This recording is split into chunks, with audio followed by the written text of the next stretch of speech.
दोस्तों, कैसे हैं आप। दोस्तों, आप रोज़ प्लान बनाते हो, फोकस करना चाहते हो, हेल्दी रहना चाहते हो, बेटर डिसीजन लेना चाहते हो, लेकिन क्या होता है, कभी भी कोई भी डिस्ट्रैक्शन आपको उस चीज़ से रोक देती है। कोई कभी स्ट्रेस आ जाता है, कभी आप लेज़ी हो जाते हो। दोस्तों, प्रॉब्लम ये नहीं कि आप कमज़ोर हो, प्रॉब्लम ये है कि आप अपने ब्रेन को रूल नहीं जानते, आप अपने ब्रेन को रूल बनाना नहीं जानते। दोस्तों, अगर आपको ये पता चल जाए कि ब्रेन कैसे काम करता है, कैसे याद रखता है, कैसे फोकस करता है और कैसे स्ट्रेस के अंडर रिएक्ट करता है, तो आप अपनी प्रोडक्टिविटी, लर्निंग और रिलेशनशिप को नेक्स्ट लेवल पर ले जा सकते हो। दोस्तों, आज की हमारी बुक का नाम है 8 ब्रेन्स रूल। दोस्तों, एक कहानी सुनाता हूँ। 2 स्टूडेंट थे, दोनों बहुत इंटेलिजेंट थे, दोनों सेम क्लास में थे। पहला स्टूडेंट 3 घंटे कंटिन्यूस पढ़ाई करता और बिना ब्रेक के, दूसरा स्टूडेंट 30 से 25 मिनट पढ़ता और फिर ब्रेक लेता सिर्फ 5 मिनट का और फिर वापस फोकस करने लगता। एग्ज़ाम के बाद जब रिज़ल्ट आया तो दूसरे स्टूडेंट के मार्क्स बहुत ज़्यादा थे। क्या डिफरेंस था? डिफरेंस इंटेलिजेंसी का नहीं था, डिफरेंस था ब्रेन साइंस का। दोस्तों, human brain long continuous focus के लिए डिज़ाइन नहीं होता। ब्रेन मूवमेंट और ब्रेक के साथ बेटर काम करता है। दिमाग भी थकता है। अगर आप उसे बगैर ब्रेक के लगातार काम करते रहें तो आपका काम शायद उस तरीके से ना निकले जिस तरह आप करना चाहते हैं।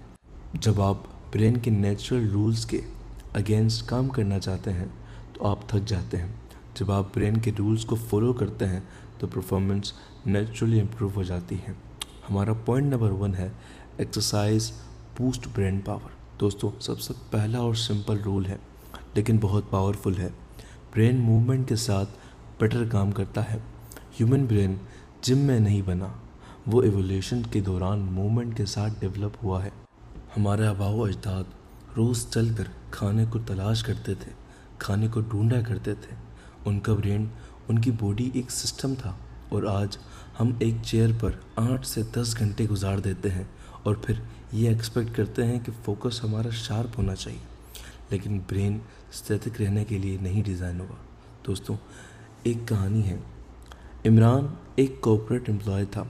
सुबह 9 से शाम 6 तक डेस्क पर बैठा रहता। आफ्टरनून तक उसका फोकस बिल्कुल ख़त्म हो जाता। वो कॉफ़ी पी कर चलता रहता, लेकिन एनर्जी वापस नहीं आती। एक दिन उसने सिंपल सा चेंज किया। हर 1 घंटे बाद 5 से 7 मिनट वॉक की। लिफ्ट की जगह वो सीढ़ियों से चढ़ा। लंच के बाद 15 मिनट हल्की सी वॉक करी। 2 हफ्ते बाद जब उसने नोटिस किया कि उसका फोकस इम्प्रूव हो गया है, मीटिंग्स में अलर्ट रहने लगा है, आइडियाज़ और अच्छे आने लगे हैं। रीज़न सिंपल था, मूवमेंट ब्लड फ्लो इंक्रीज़ करती है। ज़्यादा ब्लड फ्लो का मतलब ज़्यादा ऑक्सीजन ब्रेन तक पहुंचता है। ज़्यादा ऑक्सीजन का मतलब होता है ज़्यादा अच्छे तरीके से सोचना। दोस्तों, रिसर्च के मुताबिक हमारी साइंस कुछ एक्सरसाइज बताती थी। मेमोरी इम्प्रूव करती है, अटेंशन स्पैन बढ़ाती है अगर हम इन एक्सरसाइज को करते रहें तो। स्ट्रेस हार्मोन्स कम करती है, लॉन्ग टर्म ब्रेन आगे स्लो करती है। ब्रेन एक मसल नहीं है, लेकिन एक्सरसाइज उसकी परफॉर्मेंस को डायरेक्टली बूस्ट करती है। कुछ प्रैक्टिकल इंसाइट है। अगर आप एक रूल अप्लाई करना चाहते हो तो हर 5 से 20 से 25 से 60 मिनट बाद शॉर्ट ब्रेक लो। रोज़ कम से कम 20 से 30 मिनट वॉक करो। सिटिंग टाइम कम करो। अगर काम ज़्यादा है तो ब्रेक लेना स्टार्ट करो। इम्पॉर्टेंट मीटिंग या स्टडीज़ से पहले थोड़ा मूवमेंट करो। ये छोटा स्टेप आपके मेंटल आउटपुट को नोटिसेबल इम्प्रूव करेगा। हमारा पॉइंट नंबर 2 है the human brain evolve to. इस रूल का सिंपल मतलब है, आज का मॉडर्न ब्रेन पुराने एनवायरनमेंट के लिए डिज़ाइन हुआ था। हम आज ऑफिस, स्क्रीन्स और ट्रैफिक वाली दुनिया में जी रहे हैं, लेकिन हमारा ब्रेन 1000 साल पुराने सर्वाइवल वर्ल्ड के लिए बना था। उस वक्त फोकस का मतलब था खतरा को पहचानना, स्ट्रेस का मतलब था जान बचाना और डिसीजन का मतलब था सरवाइव करना। आज डेंजर लायन नहीं, आज डेंजर डेडलाइन और ईमेल्स है, लेकिन ब्रेन का स्ट्रेस रिस्पॉन्स अभी भी सेम है। समीर एक स्टूडेंट था जो एग्ज़ाम के वक्त बहुत एंशियस होता था। उसको लगता था कि अगर मार्क्स कम आए तो दुनिया ख़त्म हो जाएगी। उसका हार्ट बहुत तेज़ बीट करने लगता, हाथ पसीने से भर जाते और दिमाग बिल्कुल ब्लैंक हो जाता। असल में उस वक्त ब्रेन उसको एग्ज़ाम से नहीं, खतरे से बचा रहा था। ब्रेन ने एग्ज़ाम को सर्वाइवल लेवल डेंजर ट्रीट किया, इसीलिए स्ट्रेस हॉर्मोन्स रिलीज हुए और रेशनल थिंकिंग टेम्परली वीक हो गई। जब समीर को समझ आया कि उसका ब्रेन सर्वाइवल मोड में एक्टिव कर रहा है, उसने ब्रीदिंग टेक्निक और काम प्रिपरेशन शुरू की। धीरे धीरे उसका स्ट्रेस कंट्रोल में आने लगा। दोस्तों, ह्यूमन ब्रेन सोशल कनेक्शन के साथ बेटर परफॉर्म करता है, नेचर और मूवमेंट के साथ रिलैक्स होता है, स्ट्रेस में मेमोरी और लर्निंग वीक करता है। अगर हम अपने एनवायरनमेंट को ब्रेन फ्रेंडली नहीं बनाएंगे तो परफॉर्मेंस नेचुरली ड्रॉप हो जाएगी। दोस्तों, इस पॉइंट का सबसे पावरफुल लेसन है, ब्रेन सर्वाइवल के लिए नहीं बना। इसीलिए जब आप अननेसेसरी स्ट्रेस देते हो तो वो लर्निंग और फोकस दोनों को सेक्रीफाइस करके सर्वाइवल की तरफ जाता है। दोस्तों, हमारा पॉइंट नंबर 3 है, every brain is word differently. इस रूल का सेंट्रल मैसेज बहुत पावरफुल है। हर इंसान का ब्रेन यूनिक होता है। क्लासरूम में 30 स्टूडेंट हैं लेकिन उनके ब्रेन एक जैसे नहीं। ऑफिस में 10 एम्प्लॉय होते हैं लेकिन उनका थिंकिंग स्टाइल, लर्निंग स्पीड और प्रॉब्लम सॉल्विंग अप्रोच डिफरेंट होती है। फिर भी सिस्टम सबसे सेम परफॉर्मेंस एक्सेप्ट करता है। ये अनरियलिस्टिक एक्सपेक्टेशन है। ब्रेन जेनेटिक्स, एक्सपीरियंस, एनवायरनमेंट और अपब्रिंगिंग के बेसिक्स डिफरेंट तरीके से वायर होता है। इसीलिए जो मेथड एक इंसान के लिए काम करता है वो दूसरे के लिए काम करे ज़रूरी नहीं। दोस्तों, 2 भाई थे, अरहम और दानिश। अरहम को नंबर्स पसंद थे, वो मैथ्स प्रॉब्लम इजीली सॉल्व कर लेता। दानिश क्रिएटिव था, वो स्टोरी लिखता और डिज़ाइन बनाता। स्कूल में मैथ को इंटेलिजेंस के स्किल समझा जाता था, दानिश को बिल्कुल एवरेज समझा जाता था। अरहम को स्मार्ट का लेवल मिला, लेकिन 10 साल बाद दानिश एक सक्सेसफुल डिज़ाइनर बना और अरहम फाइनेंशियल फील्ड में आ गया। दोनों अपने अपने डोमेन में स्ट्रॉन्ग थे। डिफरेंस इंटेलिजेंसी का नहीं था, डिफरेंस था वायरिंग का। दोस्तों, कुछ साइंस के इंसाइट बताता हूँ। रिसर्चर्स ये बताती हैं कि ब्रेन प्लास्टिक का होता है, यानी चेंज हो सकता है। लर्निंग स्टाइल और प्रोसेसिंग स्पीड हर इंसान की अलग अलग होती है। इमोशनल एक्सपीरियंस ब्रेन स्ट्रक्चर को इफ़ेक्ट करते हैं। इसका मतलब ये है कि कंपैरिजन का गेम ब्रेन साइंस के खिलाफ है। दोस्तों, हमारा पॉइंट नंबर 4 है, इस रूल का सीधा मैसेज बताता हूँ। पॉइंट नंबर 4 है, we don't pay attention to boring things. मतलब बोरिंग चीज़ों पर फोकस नहीं करना। अगर इन्फॉर्मेशन रूखी हो, इमोशन लेस हो या रिपीटेटिव हो तो ब्रेन इसे इग्नोर करता है। लेकिन अगर इन्फॉर्मेशन इमोशनल हो, सरप्राइजिंग या स्टोरी बेस्ड हो तो ब्रेन तुरंत एक्टिव हो जाता है। एक्शन के बिना लर्निंग पॉसिबल नहीं, इसी तरह अटेंशन के बिना भी लर्निंग पॉसिबल नहीं, और अटेंशन के लिए इमोशन होना बहुत ज़रूरी है। दोस्तों, इस चीज़ को एक कहानी से समझाता हूँ। एक टीचर थी जो हिस्ट्री बहुत डिटेल में पढ़ाती थी। डेट्स, नेम, इवेंट्स सब बोर्ड पर लिखती थी। स्टूडेंट बोर हो जाते थे, नोट्स लिखते थे लेकिन याद कुछ नहीं रखते थे। फिर एक दिन उसने अप्रोच चेंज की। उसने एक वॉर को नंबर के बजाय सोल्जर के पर्सनल स्टोरी के साथ बनाया। उसने बताया कि उस सोल्जर ने अपने घर वालों को क्या लेटर लिखा था, उस वक्त उसका इमोशनल स्टेट क्या था। क्लास बिल्कुल साइलेंट थी, स्टूडेंट हर एक चीज़ से इंगेज थे और एग्ज़ाम के वक्त सबको वो चैप्टर बिल्कुल वर्ड टू वर्ड याद था। डिफरेंस कंटेंट का नहीं था, डिफरेंस था प्रेजेंटेशन और इमोशंस का। टीचर्स ने वही कहानी, वही चीज़ के साथ बस इमोशंस को जोड़ दिया। दोस्तों, ब्रेन इमोशनली चार्ज इन्फॉर्मेशन को ज़्यादा स्ट्रॉन्ग मेमोरी बनाता है। स्टोरीज़ को रॉ फैक्ट से ज़्यादा ईजीली रिटेन करता है। अटेंशन को 10 मिनट के बाद नेचुरली लूज़ कर देता है अगर वो चेंज ना हो। इसीलिए लॉन्ग और बोरिंग लेक्चर्स ब्रेन को डिज़ाइन के खिलाफ कर देते हैं।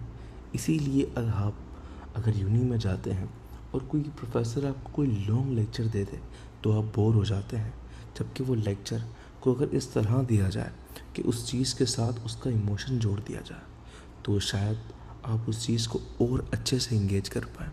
दोस्तों, इस पॉइंट का एक बेहतरीन लेसन है, अटेंशन के बिना लर्निंग नहीं होती और इमोशन अटेंशन को एक्टिवेट करता है। बोरिंग चीज़ ब्रेन के लिए इनविजिबल होती है। दोस्तों, हमारा पॉइंट नंबर 5 है रिपीट टू रिमेंबर। दोस्तों, मेमोरी रिपीटेशन के बिना स्ट्रांग नहीं होती। हम अक्सर सोचते हैं कि अगर हम कोई चीज़ एक बार अच्छी तरह समझ लें तो वो हमेशा याद रहेगी, लेकिन ब्रेन का सिस्टम इस तरह नहीं चलता। ब्रेन सर्वाइवल के लिए डिज़ाइन हुआ है, इसलिए वो सिर्फ उन चीज़ों को स्टोर करता है जो बार बार रिपीट होती हैं या इमोशनली स्ट्रॉन्ग होती हैं। अगर इन्फॉर्मेशन रिपीट नहीं होती तो ब्रेन उसे अननेसेसरी समझ कर डिलीट कर देता है। दोस्तों, नुमान एग्ज़ाम की तैयारी कर रहा था। उसने एक चैप्टर एक दिन में 4 घंटे लगाकर कंप्लीट किया। उसको लगता था कि अब सब कुछ याद हो गया है, लेकिन एक हफ्ते बाद जब उसने वही चैप्टर दोबारा खोला उसे रिवाइज करने के लिए, तो आधा कंटेंट वो भूल चुका था।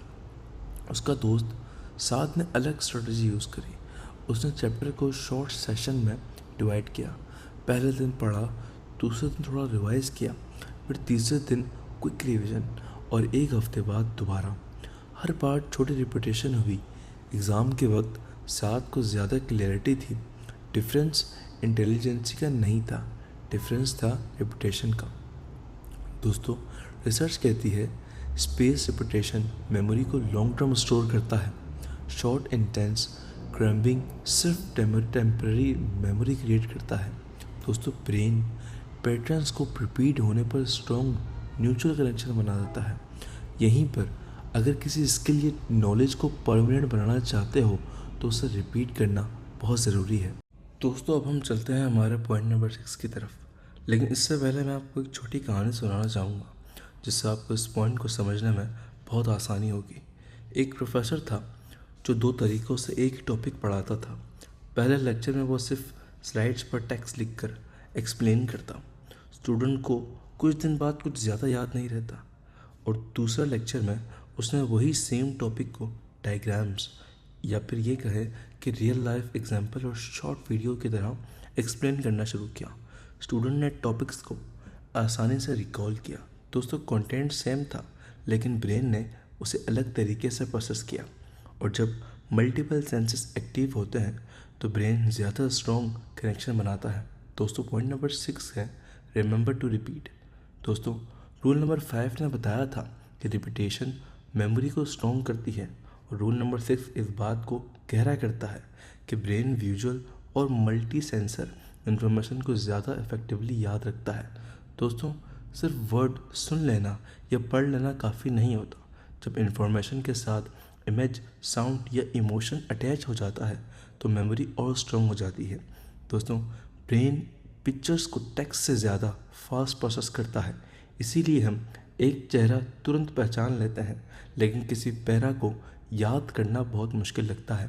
दोस्तों, साइंस कहती है कि फ्यूचर इन्फॉर्मेशन मेमोरी को डबल स्ट्रॉन्ग बना देती है। इमेज प्लस टेक्स्ट कॉम्बिनेशन ज़्यादा इफेक्टिव होता है, लेकिन सिर्फ टेक्स्ट से नहीं। ब्रेन न्यूट्रली पैटर्न्स और विजुअल्स को प्रायोरिटाइज करता है, इसीलिए स्टोरी टेलिंग और डायग्राम लर्निंग को पावरफुल बनाती है। दोस्तों, हमारा पॉइंट नंबर 6 है स्लीप वेल थिंक वेल। इस रूल का सेंट्रल मैसेज है अगर नींद ठीक नहीं होगी तो तुम्हारा दिमाग ठीक से काम नहीं करेगा।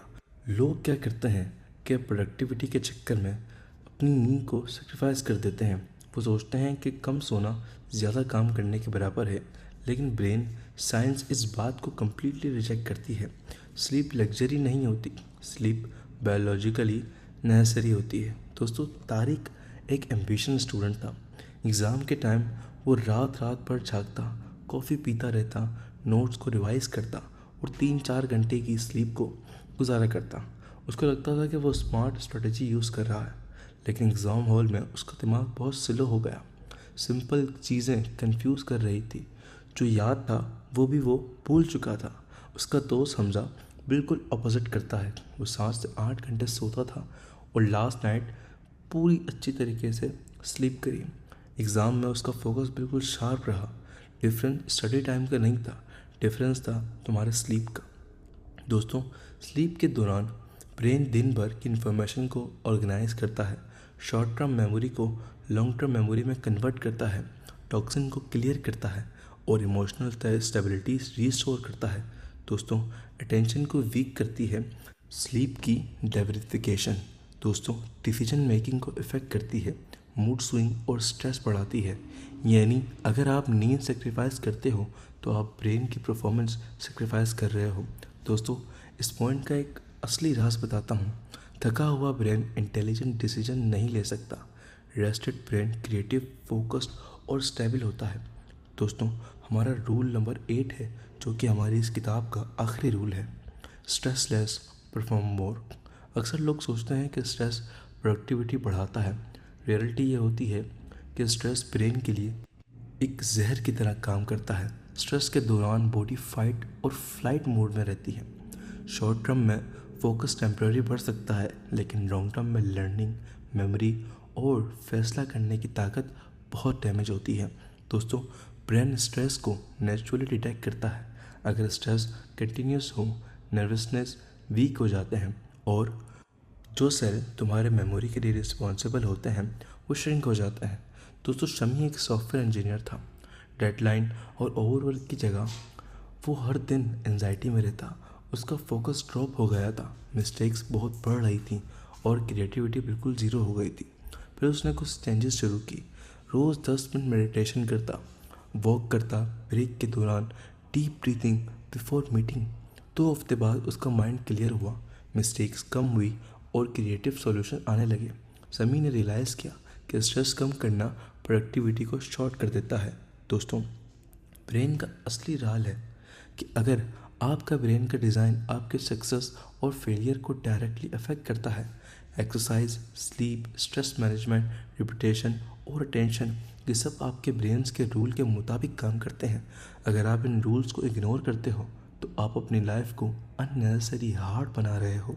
अगर आप इन रूल्स को फॉलो करते हो तो आप अपनी प्रोडक्टिविटी, लर्निंग और खुशियों को एक अलग लेवल पर ले जा सकते हो। याद रखो, अगर तुम वाकई अपने दिमाग से सोचोगे तो तुम्हारा एक्शन खुद ब खुद फ्लो में चलता रहेगा। दोस्तों, अगर ये वीडियो पसंद आए तो इसे लाइक कीजिएगा और चैनल को सब्सक्राइब कीजिएगा। मिलते हैं अगली वीडियो में, तब तक के लिए अपना ख्याल रखिएगा।